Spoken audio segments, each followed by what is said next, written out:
Hello दोस्तों, welcome back to our channel Zindagi welcome.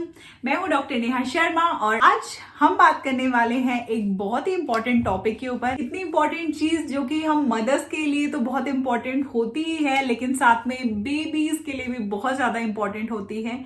जी हाँ, diapers की मैं बात कर रही हूँ। कल हम लोग रेगुलरली डायपर्स यूज करने लगे हैं। मतलब मैं आपको अपना ही एक्सपीरियंस बताऊं तो मैं तो जब से मेरा बच्चा हुआ है पैदा तब से ही मैं उसे डायपर्स पहना रही हूँ।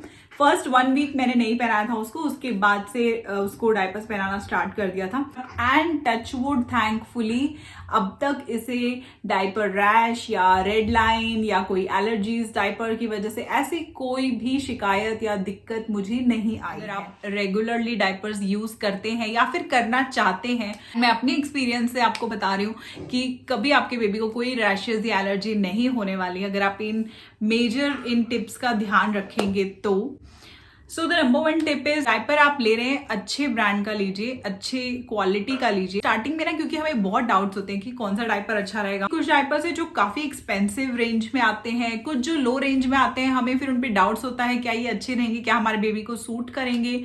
मुझे भी ये डाउट्स थे। आपने मेरी जो पहले की वीडियो देखी होगी, आपने उसमें देखा होगा कि मैं तब हिमालय के डायपर्स यूज करती थी, हिमालय के टेप्ड वाले डायपर्स मैं यूज करती थी। लेकिन अब मैंने शिफ्ट कर लिया है पैम्पर्स की तरफ, पैम्पर्स पैंट स्टाइल डायपर। शुरुआत में ना एटलीस्ट आप 5-6 महीने टेप डायपर्स आप यूज कर सकते हैं, क्योंकि एक तो उनका ये फायदा होता है कि वो थोड़े एडजस्टेबल होते हैं। बेबी के अकॉर्डिंग आप उनको लूज टाइट अपने हिसाब से एडजस्ट कर सकते हैं और उस टाइम पे ना बच्चा ज्यादा मूव नहीं करता है। सो आप उस टाइम पे टेप स्टाइल वाले डायपर्स अगर यूज करते हैं तो वो काफी कंफर्टेबल रहेंगे बच्चे को और आपको भी कोई दिक्कत नहीं होगी उसे पहनाने में। लेकिन 6 मंथ्स के बाद जब बच्चा काफी मूव करने लग जाता है, पलटी लेने लग जाता है, इधर उधर खिसकने लग जाता है, मुझे लगने लगा कि अब इसको टेप वाले डायपर्स पहनाना काफी मुश्किल हो रहा है मेरे लिए भी। और वो उसको ये भी आ गया था कि उसे पता लग गया था कि ये जो टेप है ये निकल सकती है। सो उस वजह से मैंने सोचा मैं पैंट स्टाइल डायपर्स यूज करूं। तो पैम्पर्स के बारे में काफी ज्यादा सुना था और हमेशा काफी लोगों से यही सुना था कि पैम्पर्स के डायपर्स सबसे अच्छे होते हैं। तो बस तब मेरा मन हुआ कि पैम्पर्स के हम भी यूज करके देखते हैं, अगर बेबी को सूट हो जाते हैं तो फिर हम भी वही रख लेंगे। मुझे हिमालय से कोई भी प्रॉब्लम ऐसे नहीं हुई थी। पैंट स्टाइल डायपर्स ना 6 मंथ्स एंड अबव बच्चों को पहनाना बहुत ईजी होता है, क्योंकि एक तो वो उनके एग्जैक्ट साइज के हमें मिल जाते हैं। आप कोई और ब्रांड का या कुछ और स्टाइल का भी यूज कर सकते हैं, but this is the best one. अच्छा होगा कि अगर आप जेल बेस्ड जो डायपर्स होते हैं, जैसे पैम्पर्स का एलोवेरा जेल बेस्ड डायपर, क्योंकि वो एक जेल एक लेयर प्रोवाइड करता है प्रोटेक्शन। नेक्स्ट पॉइंट इज, जो बहुत ज्यादा हमें ध्यान रखने की जरूरत होती है बेबी को डायपर्स पहनाने के लिए, दैट इज करेक्ट साइज। क्योंकि अगर आपने थोड़ा छोटा साइज लिया है उसके अकॉर्डिंग तो उसको रैशेस होने के ज्यादा चांसेस है। टाइट रहेगा, बेबी की लेग मूवमेंट अच्छे से नहीं हो पाएगी और वो अनकंफर्टेबल फील करेगा सारा दिन। और अगर आपने लूज ले लिया तो उसमें से लीकेज के चांसेस होंगे। अच्छा, आप बोलोगे कि साइज सही लेना तो बहुत आसान है कि अगर हमें अपने बेबी का वेट पता है तो पैकेट पे तो वेट लिखा होता है कि इतने टू इतने केजी वेट के हिसाब से आप ये वाला साइज ले लीजिए, medium size, large size. Actually ऐसा नहीं होता है, जो मैंने अपना एक्सपीरियंस किया है, क्योंकि हर बच्चे का अपना अपना बॉडी शेप या चेंजेस होते रहते हैं, तो वेट के अकॉर्डिंग एग्जैक्टली हम उस पर नहीं चल सकते। एक्चुअली हमें अपने एक्सपीरियंस से ही वो सीखना देखना पड़ता है कि जो मैं अब तक ये साइज पहना रही थी उसको, क्या वो सही है, क्या उसे टाइट तो नहीं होने लगा है, जो उसकी इलास्टिक होती है साइड की डायपर की पूरा कवर नहीं कर पा रही है एरिया। तो ये सब चीजें हमें देख के थोड़ा अंदाजा। 9 to 14 kg वेट लिखा है लार्ज साइज के लिए, तो जरूरी नहीं है कि आपका बेबी जब 14 kg तक होगा तब तक उसको वो लार्ज साइज सही आएगा, ऐसा नहीं होता है। हो सकता है 10-11 kg पर ही बच्चा हो और उसको तभी वो डायपर्स टाइट होने लग जाए, क्योंकि थोड़ा बॉडी शेप वगैरह बच्चों का सबका अलग अलग रहता है। जैसे गर्ल्स का भी थोड़ा अलग रहता है, बॉयज का थोड़ा अलग रहता है, तो उसमें थोड़े डिफरेंसेस रहते हैं। तो आप एग्जैक्टली उस पे मत जाएगा कि अभी तो मेरा बेबी 14 kg का नहीं हुआ है तो मैं लार्ज साइज ही यूज करूंगी, ऐसा नहीं है। आपको अपने हिसाब से ही देखना पड़ेगा और इसीलिए कभी भी आप डायपर्स बल्क में मत मंगवा के रखिए कि मैं 2-3 पैकेट एक साथ मंगवा लेती हूँ, सेल चल रही है ऑनलाइन एंड ऑल, ऐसा मत कीजिएगा। हमेशा एक ही पैकेट आप मंगवा के रखिए। बच्चों की ग्रोथ इतनी फास्ट होती है, हर हफ्ते वो बढ़ रहे होते हैं, तो आप आई थिंक एक बार में एक ही पैकेट मंगवाएंगे तो अच्छा रहेगा। तो next very very important point है डायपर्स यूज करने के लिए, that is maintain hygiene. Diapers use करने के लिए ना आपको सबसे जरूरी चीज है कि आप हाइजीन मेंटेन करें अपने बेबी के लिए, कि अगर आपने वो चीज नहीं मेंटेन की तो तभी बच्चे को डायपर से सारी प्रॉब्लम्स होंगी। डॉक्टर्स के अकॉर्डिंग तो कहते हैं कि 2-3 घंटे में आपको डायपर्स चेंज करना चाहिए, बट प्रैक्टिकली 2-3 आवर्स में ही हर डायपर चेंज हो ऐसा बिल्कुल जरूरी नहीं है। तो I think baby to baby vary करता है। कभी कभार बच्चा 2 घंटे में डायपर फुल कर देगा, लेकिन कभी कभार वो 5 घंटे में भी उतना ही फुल हुआ होगा। तो आप 5 घंटे 6 घंटे मैक्सिमम एक डायपर यूज कर सकते हैं।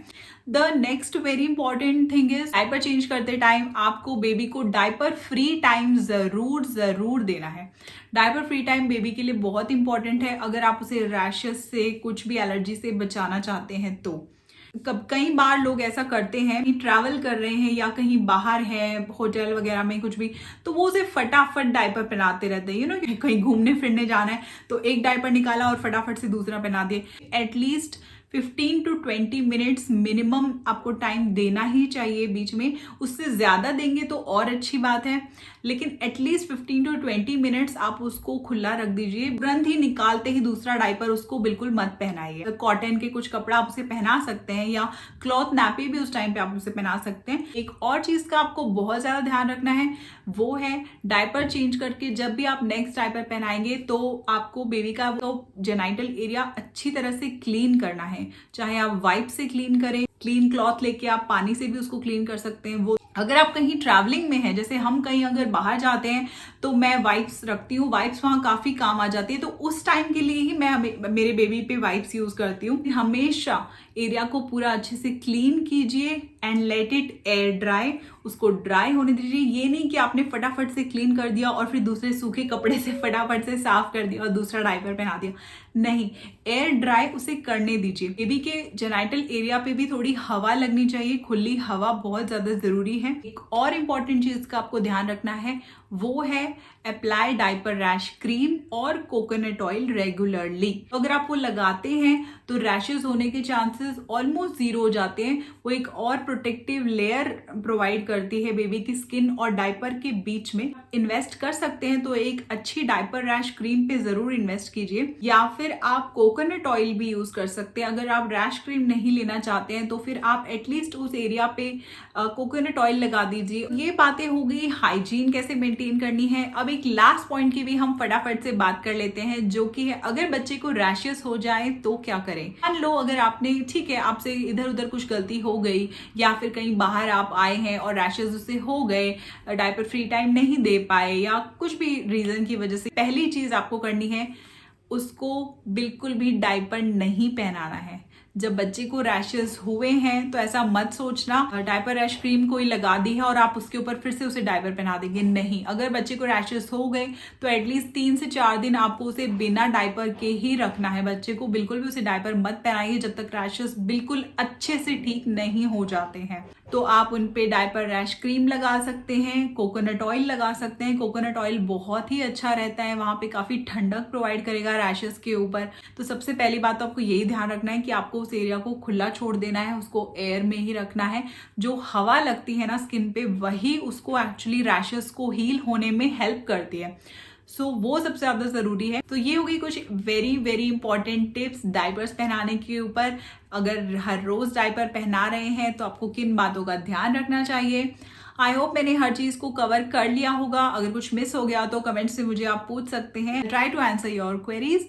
आई होप गाइज आपको वीडियो अच्छी लगी होगी। आज की हमारी वीडियो अच्छी लगी हो तो प्लीज लाइक इट, और हमारी वीडियोस अच्छी लगती हो तो चैनल सब्सक्राइब कर दीजिए। निको बाय कर दो। चलिए bye guys and take care. Happy parenting.